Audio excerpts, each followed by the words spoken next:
الحمد للہ رب العالمین والصلاة والسلام علی سید المرسلین اما بعد فاعوذ باللہ من الشیطان الرجیم بسم اللہ الرحمن الرحیم وَلَسَوْفَ يُعْطِيكَ رَبُّكَ فَتَرْضَىٰ صدق اللہ العظیم وصدق رسولہ النبی الامین المکین الکریم ونحن علی ذلک لمن الشاہدین والشاکرین والحمد للہ رب العالمین۔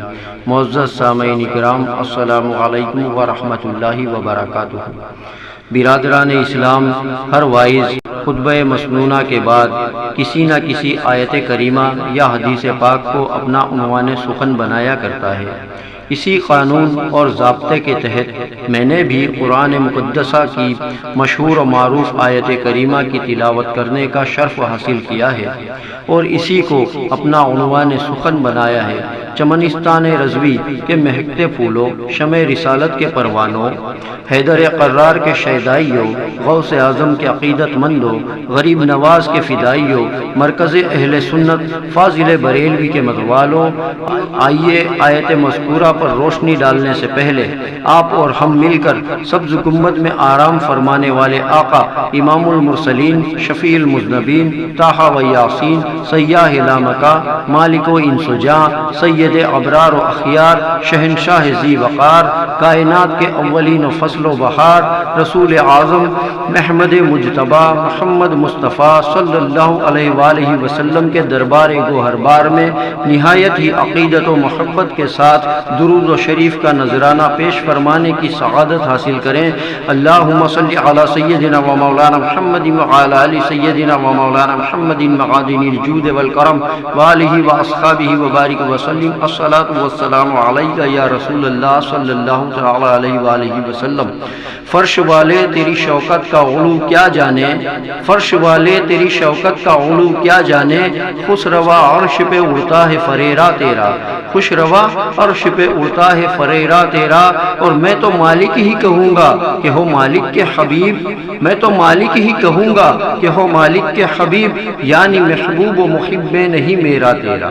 سبحان اللہ۔ برادران ملت اسلامیہ، ابھی میں نے جس آیت کریمہ کی تلاوت کا شرف حاصل کیا ہے، اللہ تبارک و تعالی اپنے محبوب کی شان اقدس میں ارشاد فرماتا ہے وَلَسَوْفَ يُعْطِيكَ رَبُّكَ فَتَرْضَىٰ، اے محبوب ان قریب تمہارا رب تم کو اتنا عطا کرے گا کہ تو راضی ہو جائے گا۔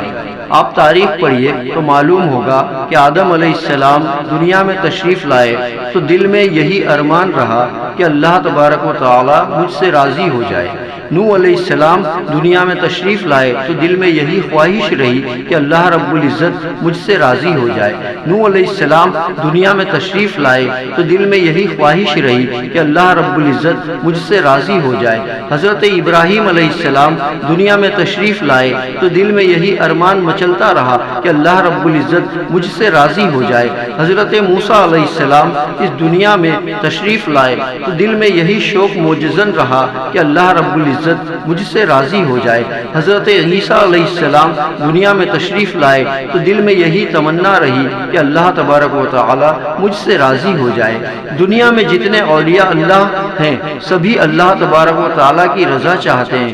ہر انسان اللہ کی رضا چاہتا ہے، چرند و پرند اللہ کی رضا چاہتے ہیں، شجر و حجر اللہ کی رضا چاہتے ہیں، بحر و بر اللہ کی رضا چاہتے ہیں، خشک و تر اللہ کی رضا چاہتے ہیں، شمس و قمر اللہ کی رضا چاہتے ہیں، باغوں کے بلبل اللہ کی رضا چاہتے ہیں، چاند کی چاندنی اللہ کی رضا چاہتی ہے، تمام فرشتے اللہ کی رضا چاہتے ہیں، لوح و قلم اللہ کی رضا چاہتے ہیں، عرش و کرسی اللہ کی رضا چاہتے ہیں، ساری دنیا اللہ کی رضا چاہتی ہے۔ لیکن اللہ تبارک و تعالی اپنے پیارے حبیب صلی اللہ علیہ وسلم سے یوں فرماتا ہے وَلَسَوْفَ يُعْطِيكَ رَبُّكَ فَتَرْضَىٰ، اے محبوب ان قریب تمہارا رب تمہیں اتنا عطا کرے گا، اتنا عطا کرے گا کہ تم راضی ہو جاؤ گے۔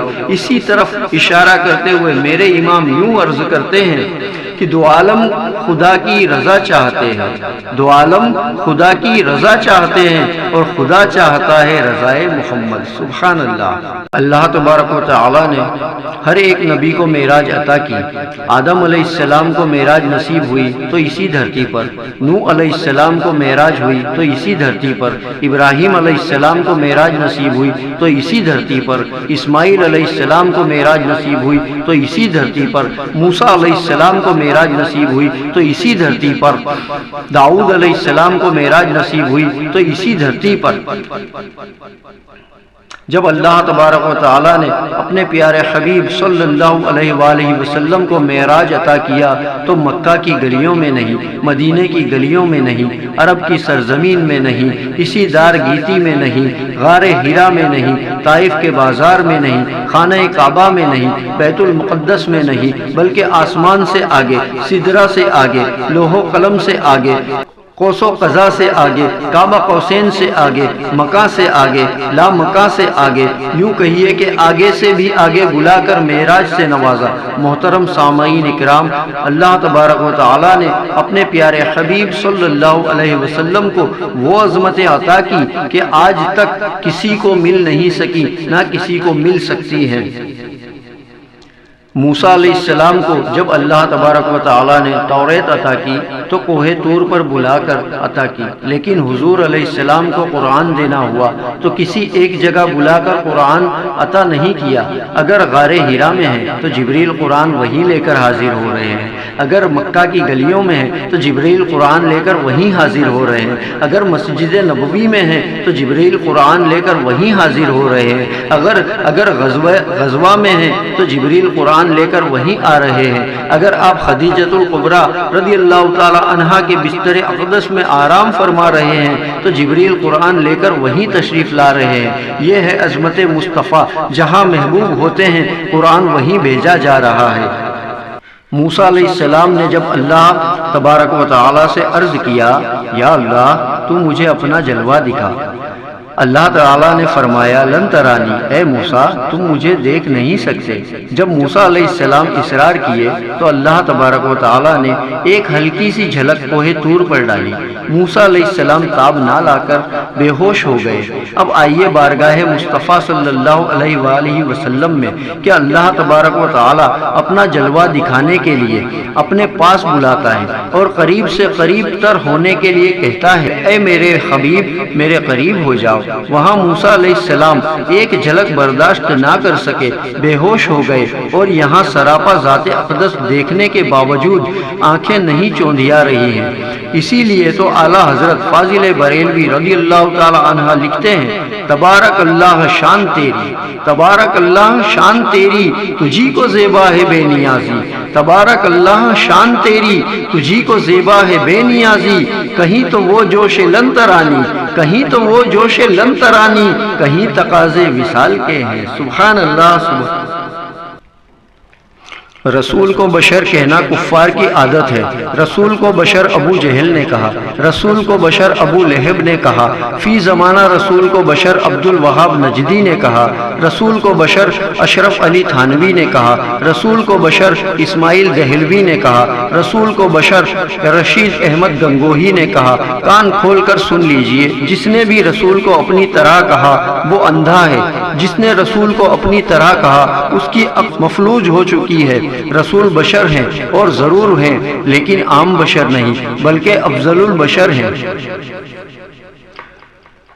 جہاں تمام انسانوں کی انسانیت ختم ہو جاتی ہے وہاں رسول کی بشریت رہنمائی کرتی ہے، محسن کائنات کی انسانیت رہنمائی کرتی ہے۔ رسول کو اپنی طرح بشر کہنے والوں، ذرا جبریل سے پوچھو، اے جبریل تو بتا، آدم علیہ السلام کی گریہ و زاری کو دیکھا، تو نے نوح علیہ السلام کی عظمت کو دیکھا، موسیٰ علیہ السلام کے جلال کو دیکھا، داؤد علیہ السلام کے کمال کو دیکھا، سلیمان علیہ السلام کی حکومت کو دیکھا، یوسف علیہ السلام کے حسن و جمال کو دیکھا، ایوب علیہ السلام کے صبر کو دیکھا، زکریہ علیہ السلام کی خاموشی کو دیکھا، عیسیٰ علیہ السلام کی مسیحائی کو دیکھا، صدیق اکبر کی صداقت کو دیکھا، فاروق اعظم کی عدالت کو دیکھا، عثمان غنی کی سخاوت کو دیکھا، حضرت علی کی شجاعت کو دیکھا، کیا کسی کو محمد عربی صلی اللہ علیہ وآلہ وسلم کی طرح پایا؟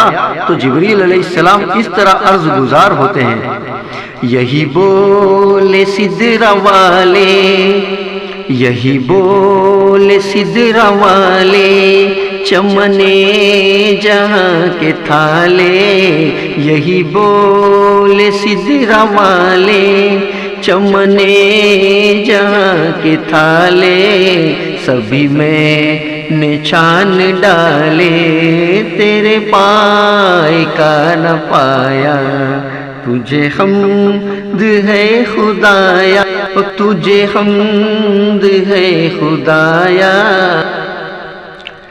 پھر تم جبریل سے پوچھو: اے جبریل، تم نے کسی کو رسول کی طرح نہ پایا، کیا اپنے آپ کو رسول کی طرح سمجھتے ہو یا رسول کو اپنی طرح سمجھتے ہو؟ تو جبریل جواب دیتے ہیں: اے نادان، ہوش سے بات کر، نہ میں اپنے آپ کو رسول کی طرح سمجھتا ہوں، نہ رسول کو اپنی طرح سمجھتا ہوں۔ کیا تم کو معلوم نہیں کہ معراج کی رات جب میں سدرۃ المنتہا پر رک گیا اور رسول آگے بڑھنے لگے، اگر میں رسول کو اپنی طرح سمجھتا تو رسول کو آگے جانے سے روک دیتا اور یہ کہتا: یا حبیب اللہ، آپ آگے نہ جائیں، ورنہ میرے پر کی طرح آپ بھی جل جائیں گے۔ اگر میں رسول کو اپنی طرح سمجھتا تو جب رسول سدرہ سے آگے بڑھے تو میں بھی بڑھ جاتا۔ اے نادان انسان سن، نہ میں رسول کو اپنی طرح سمجھتا ہوں، نہ اپنے آپ کو رسول کی طرح جانتا ہوں۔ رسول تو حاکم ہے، میں محکوم ہوں، رسول آقا ہے، میں غلام ہوں۔ سبحان۔ آج جو یہ کہتے پھرتے ہیں کہ رسول بھی بشر ہیں اور ہم بھی بشر ہیں، آج سے 1400 سال پہلے ابو جہل نے بھی یہی بات کہی تھی کہ رسول ہماری طرح بشر ہیں۔ اگر فرق جاننا چاہتے ہو کہ ابو جہل کی بشریت اور رسول اکرم صلی اللہ علیہ وآلہ وسلم کی بشریت میں کیا فرق ہے تو خانہ کعبہ کا جائزہ لیتے ہیں۔ معلوم ہوگا کہ ابو جہل بھی انسان ہے، لیکن جب خانہ کعبہ جاتا تو خانہ کعبہ میں رکھے بتوں کو سجدہ کرنے کے لیے جھک جاتا، اور جب میرے نبی صلی اللہ علیہ وآلہ وسلم خانہ کعبہ میں تشریف لے جاتے تو خانہ کعبہ میں رکھے ہوئے بت میرے آقا صلی اللہ علیہ وسلم کے قدموں میں جھک جاتے۔ سبحان اللہ۔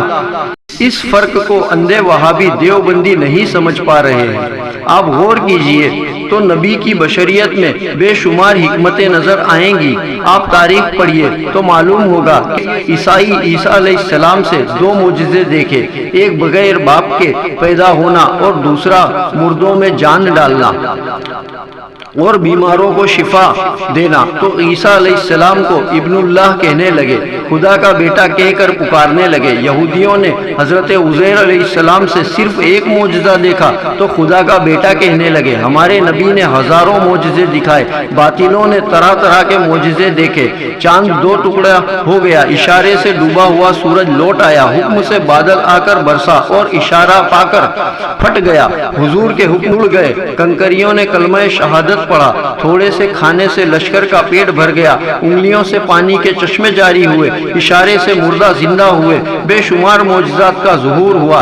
اندیشہ تھا کہ حضور علیہ السلام کو بھی کوئی خدا کا بیٹا نہ کہنے لگے، اس لیے خود ارشاد فرمایا کہ میں تمہاری طرح بشر ہوں، میرے معجزات کو دیکھ کر مجھے خدا کا بیٹا نہ کہنا، میں تمہاری طرح بشر ہوں اور خدا کا محبوب ہوں، دونوں جہاں کا نبی ہوں صلی اللہ علیہ وآلہ وسلم۔ محترم سامعین اکرام، سرکار مدینہ صلی اللہ علیہ وآلہ وسلم سب کمالات کے جامع ہیں۔ موسیٰ علیہ السلام کو کوہ طور پر معراج ملی تو ہمارے حضور صلی اللہ علیہ وآلہ وسلم کو عرش اعظم پر معراج ملی۔ حضرت عیسیٰ علیہ السلام نے مردوں کو زندہ فرمایا تو حضور علیہ السلام نے جابر کے لڑکوں کو زندہ فرمایا۔ موسیٰ علیہ السلام پتھر سے چشمے جاری کیے تو حضور صلی اللہ علیہ وسلم نے اپنی انگلیوں سے پانی کے فوارے جاری کر دیے۔ حضرت سلیمان علیہ السلام کی رعایا زمین کا ہر جاندار تھا، تو حضور صلی اللہ علیہ وآلہ وسلم کی رعایا آسمان و زمین، عرش و فرش کا ہر جاندار ہے۔ حضرت سلیمان علیہ السلام نے 3 میل دور سے چیونٹی کی آواز سن لی تو حضور علیہ السلام نے اپنی والدہ کے شکم مبارک سے لوح پر چلنے والے قلم کی آواز سن لی۔